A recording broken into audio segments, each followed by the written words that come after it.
देखिए, विकास तो 84 कोस परिक्रमा का भी हो रहा है, चल रहा है, पाइपलाइन में है, लेकिन उतना अपेक्षा से नहीं हुआ। नहीं, वो हो रहा है। जो काम हो रहा है उसको नकारिए मत।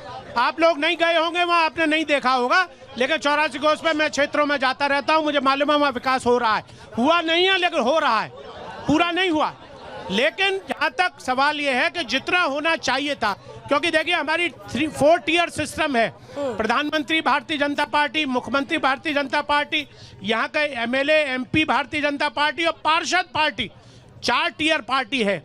लेकिन उसके बावजूद भी मथुरा को इतना अनुदान मिला है, यमुना सफाई के लिए करोड़ों रुपया मिला, उसका बंदरबाट हो गया। सबसे बड़ी वेदना है। दूसरी बात पे एक बताना और चाहता हूं, जो कि बड़ी यहाँ की बेरोजगारी से जुड़ी हुई है। मथुरा ताट ट्रोपोजियम में आता है। ताट ट्रोपोजियम के जैसे 80 किलोमीटर के डाया में कोई उद्योग नहीं लग सकता, तो यहाँ पर कोई ऐसा उद्योग नहीं है जिसमें हमारा नौजवान लड़का नहीं। आज आप ये बात कह रहे हैं कोई उद्योग नहीं लग सकता, लेकिन 2019 में तो आप जब साथ में थे एसपी और बीएसपी के, तो कहते थे भाई उद्योग तो लग सकता है, सरकार लगाना नहीं चाहती। ये किस तरह की राजनीति है? नहीं, ऐसा नहीं है, ऐसा नहीं है कि लगाना नहीं चाहती, प्रयास नहीं हुए। हम तो योगी आदित्यनाथ जब यहाँ पर आकर के रैली कर रहे थे तो वो कह रहे थे कि समाजवादी पार्टी हो या बीएसपी हो, ये तो माफियाओं को अपने गले का हार बना करके पहनाते थे, लेकिन हमने सही मायनों में बेटियों को सुरक्षा दी है और व्यापारियों को सुरक्षा दी। एक महिला होने के नाते खुद को कितना सुरक्षित महसूस करती हैं? कितना सुरक्षित खुद को महसूस करती हैं? रात में घर से निकलने में डर लगता है? अब सुरक्षित है, हमें कोई डर नहीं लगता। कोई डर नहीं लगता? मतलब पहले डर लगता था निकलने में? हाँ, अब हम सुरक्षित है, हमें कोई डर नहीं लगता। पहले डर लगता था लेकिन अब डर नहीं लगता है। चलिए, कानून व्यवस्था के मुद्दे पर तो जनता साथ दे रही है, लेकिन विजय चौधरी जी, मैं चाहूंगी, ये जनता है, इसी को तो वोट करना है। ये कह रहे हैं विकास नहीं हुआ, अब क्या करें? सबसे बड़ी बात यह है, हर आदमी विकास को अपने तरीके से चाहता है। वो पार्षद से भी वही विकास चाहता है, सांसद से भी वही विकास चाहता है और एमएलए से भी वही विकास चाहता है। इन लोगों को सही मायने में ये नहीं पता कि हम किसको चुनते हैं और किसके लिए चुनते हैं। यदि हम सांसद को चुनते हैं तो देश में बनने वाले कानूनों के लिए चुनते हैं, बड़े कार्यक्रमों के लिए चुनते हैं, और जो योजनाएं हैं, सरकारी योजनाएं हैं, वो सही पात्र लोगों तक सही तरीके से पहुंचे, इसलिए चुनते हैं। एक मिनट, जनता से मैं आग्रह करूंगी, देखिए आप लोग वोटर हैं, एक सेकंड को सही बात ये है कि इन लोगों को ये हाँ बोलिए विजय जी, किस लिए चुन रहे हैं? विजय जी बात करें। ये पार्षद से भी जो सांसद से उम्मीदें हैं लगाते हैं, एमएलए से भी वही उम्मीदें लगाते हैं, मंत्री से भी वही उम्मीदें लगाते हैं। इन्हें पार्षद से भी सड़क नाली खरंजाई चाहिए और इन्हें प्रधानमंत्री से भी सड़क नाली खरंजाई चाहिए। अच्छा, नहीं, एक सेकंड भाई साहब, एक बात बताइए। चलिए, वो ये कह रहे हैं कि राष्ट्रवादी मुद्दे और स्थानीय मुद्दे सब अलग अलग होते हैं। अब जरा मुझे एक बात बता दीजिए, क्या आप लोग भी मानते हैं कि जो चुनाव है ये राष्ट्रवाद वर्सेस परिवारवाद है? बुरा मत मानना मैडम, मैं एक बात पहले कहना चाहूंगा, आपके चैनल पे तो भाजपा का ठप्पा लगा हुआ है। आप लोग ऐसी बातें करते हैं। मैं जरा कहूंगी इस बात को कहूंगी, अगर आप अपनी भाषा की मर्यादा भूल गए, अपनी मर्यादाओं को भूल गए, तो मैं कहूंगी इस कार्यक्रम में आप जा सकते हैं। बातें हम विकास की कर रहे हैं, कोई भी गलत बात मैं अलाउ नहीं करूंगी। मुझे बताइए जरा, राष्ट्रवाद वर्सेस परिवारवाद की लड़ाई मान? मैं एक चीज आपको बताना चाहूंगा कि पूरे देश की जनता आज महंगाई से त्रस्त है। मैं इंडियन ऑयल में काम करता हूं। जब क्रूड ऑयल हमारा 150 रुपए आता था, उस समय हमारा पेट्रोल केवल 70 रुपए होता था। आज क्रूड के दाम जो केवल 70-80 रुपए है, लेकिन हमारी गैस जो 1100 हो गई है, डीजल हमारा 100। जवाब दीजिए राजेश जी, जवाब दीजिए। महंगाई से भी लोग त्रस्त हैं। वो कह रहे हैं महंगाई के लिए सरकार क्या कर रही है, आगे आने वाले वक्त में क्या करेगी, बताइए। देखिए, जवाब तो उस गरीब से लीजिए जिसको प्रधानमंत्री आवास योजना में मकान मिला है। दर्द उससे पूछिए जिसके घर में गैस का सिलेंडर नहीं होता था, जिसको गैस का सिलेंडर मिला है। अरे, सरकारी योजना का लाभ उसको पूछिए जिसको किसान सम्मान निधि मिलती है। सरकारी योजना का लाभ उसको पूछिए जिसका बेटा बीमार हो जाता है और 5 लाख तक का इलाज जो है फ्री में जाकर के हॉस्पिटल में कराता है। तो ये जो है सरकार गरीबों की सरकार है। नरेंद्र मोदी जी ने पहले ही दिन कहा था जब सरकार संभाली थी कि मेरी सरकार गरीबों की सरकार होगी। गरीबों की सरकार है, मानते हैं आप? जी, ये बिल्कुल गरीबों की सरकार है, और जो माननीय मोदी जी ने किया है ना, अदर में कोई किसी ने ऐसा कार्य अभी तक नहीं किया है। ये सरकार बहुत अच्छी सरकार है और लोग कहते हैं तो उसको कहने दें, लेकिन यही सरकार ने जो कार्य किया अदर कोई नहीं कर सकता है। आप विकास से कुछ?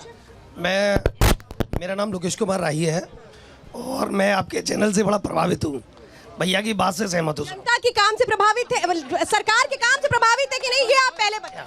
मैं आपको बताना चाहूँगा भारतीय जनता पार्टी ने इतने काम किए कि 5 साल से तो किसान सड़क पर बैठे हुए हैं और इतना काम किया है इतना काम किया है कि बीएसए कॉलेज एकमात्र संस्था है हमारे यहाँ ऐसी जिसमें सभी लोग पढ़े हुए 80%। वहाँ पर छात्र अपनी समस्या को उठाना पाए, वहाँ गेट पर पुलिस चौकी बना दी। लोग पीड़ित एक्सीडेंट में आए या परेशानी में आए, इसलिए हॉस्पिटल पर जाकर चिल्लाकर दवाई ना मांग सके, करा ना सके, वहाँ हॉस्पिटल पर एक पुलिस चौकी बना दी गई। अभी एक भाई साहब, एक सेकंड, मुझे आपकी बात से एक बात समझ नहीं आ रही। अगर पुलिस चौकी बनाई जा रही है तो ये जनता के लिए सुरक्षा की भी तो मुहैया करवा रही है, तो कानून व्यवस्था सही नहीं होनी। नहीं, ऐसा कैसे कह सकते हैं आप? भाषण नहीं देना, यहाँ पे सवाल उठाना है। मैडम, भाषण की बात नहीं हो रही है, बात विकास की चल रही थी अभी यहाँ पे। सवाल क्या है आपका? आपका सवाल क्या है? आपका सवाल क्या है? मैं ये पूछना चाहता हूँ कि बीजेपी ये कह रही है कि विकास हुआ है, जनमानस सुरक्षित है। विकास का विषय तो हो गया, आगे बताइए। पहले भी विकास हुआ था, बहुजन समाज पार्टी ने काशीराम में आवास योजना बनवाई थी, सुरक्षा जनता भी थी। एक बार मैं चाहूंगी आपसे, यहाँ पर मैं बिल्कुल राजेश जी चाहूंगी, यहाँ जो जनता है उसके मन में एक सवाल बहुत ज्यादा है कि जो दिल्ली से सटा ये मथुरा है, लेकिन दिल्ली की तरह चकाचौंध नहीं देखने को मिलती। जरा विश्वास दिला दीजिए एक बार जनता को, जरा विकास की वो बात पे यकीन दिलवा दीजिए। राजेश जी देखिए, मथुरा से गोवर्धन जाइए 4 लेन का निर्माण हुआ है, यमुना एक्सप्रेस वे से वृंदावन का 4 लेन निर्माण हो रहा है, और ये सब झूठे लोग हैं। समाजवादी पार्टी के गुंडों की सरकार नहीं है। यहाँ पे आज डकैती नहीं हो सकती है, यहाँ बदमाश को पुलिस मुठभेड़ में ठिकाने लगाने का काम करती है। जिस तरह से समाजवादी के पार्टी के राज में ये हाईवे बंद हो जाते थे, आज वो लूट से उत्तर प्रदेश के अंदर नहीं हो सकती है, क्योंकि लुटेरे तो समाजवादी पार्टी वाले खुद ही थे। तो आज यहाँ पे कानून का राज है, आज यहाँ विकास होता है, आज हम यहाँ सुरक्षित 35 लाख करोड़ से अधिक के निवेश आज उत्तर प्रदेश के अंदर आते हैं। और मथुरा का जाकर के देखिए ना, कोसी में कितना बड़ा डेवलपमेंट एरिया विकास हुआ है, पूरा औद्योगिकीकरण हो रहा है इस क्षेत्र का। 60 रुपए जोन जहाँ से समाप्त होता है वहाँ अनेक प्रकार के काम हो रहे हैं। और थोड़ा विकास चाहिए। जरा मैं रुपेश जी से ही पूछी थी, रुपेश जी विकास का दम भर रहे हैं यहाँ पर राजेश जी, 80 में 80 सीटों का दम भर रहे हैं, अगर 80 में 80 उनकी आ गई तो फिर कांग्रेस का क्या होगा? विधायक जी कह रहे हैं। नहीं, मैं एक सवाल कर रही हूँ, अगर वो 80 में 80 का दम भर रहे हैं तो आपका क्या होगा? हाँ। कांग्रेस वालों को आप माइक भी खराब दे रहे हैं, है ना? देखिए, भाजपा का चाल चरित्र और चेहरा दोनों उजागर हो गया है, और इलेक्ट्रल बॉन्ड जैसा घोटाला अब तक का सबसे बड़ा आजाद भारत घोटाला है। अच्छा, कांग्रेस ने नहीं लिया उससे? अच्छा, कांग्रेस ने क्यों चंदा लिया इलेक्ट्रल बोर्ड से, बताइए ना। 10 साल में यहाँ पे कोई ऐसा बड़ा कारखाना लगा हो, बता दीजिए, पूछने पब्लिक खड़ी है। 10 साल में यहाँ पे कोई यूनिवर्सिटी खोली हो तो बता दीजिए। 6300 करोड़ तो कांग्रेस ने लिया है भाई। 2014 में इन्होंने कहा था कि यमुना मैया को साफ कर देंगे। आज इनसे पूछिए कि हेमा मालिनी जी ने 2 बार यमुना की पूजा की है, दोनों बार यमुना जल से आचमन किया है क्या? पूछिए। देखिए, बहुत सारे गंदे नाले यमुना में गिरते थे। 2014 में इन्होंने कहा था कि बंदर सफारी बनाएंगे, क्या बंदरों से आपको निजात मिली? क्या किसान पीड़ित है, आवारा पशुओं से फसल बर्बाद हो रही है, क्या आवारा पशुओं का इंतजाम किया? क्या मैडम सुन लीजिए, सुनिए मैडम सुनिए, पूरा शहर मथुरा जाम से करा रहा है। बताइए भाजपा की सरकार क्या काम कर रही है? बांके बिहारी विश्व प्रसिद्ध मंदिर है, मैडम सुन लीजिए, बांके बिहारी विश्व प्रसिद्ध मंदिर है, वहाँ पर रोज 2-4 लोग मरते हैं। आप बताइए। मैं जरा एक बात यही मैं जरा पूछी थी, आ रही हूँ आपके पास राजेश जी। मुझे एक बात करिए नरेंद्र जी, ये सारी बातें तो इन्होंने गिनवा ली। मैं कहूँगी राजेश जी और नरेंद्र जी, आप लोग ये क्यों नहीं पूछ रहे हैं कि अगर 2014 से पहले इन्होंने काम कर दिया होता तो शायद आज आप लोग के ऊपर आरोप नहीं लग रहे होते? आप पूछिए ना, सवाल पूछिए। बिल्कुल आप ठीक कह रही हैं। कांग्रेस के टाइम में भी जमुना में कई बार सांसद बने, ऐसा जो आपने कहा कि 3 बार नहीं बने, 3 बार बने।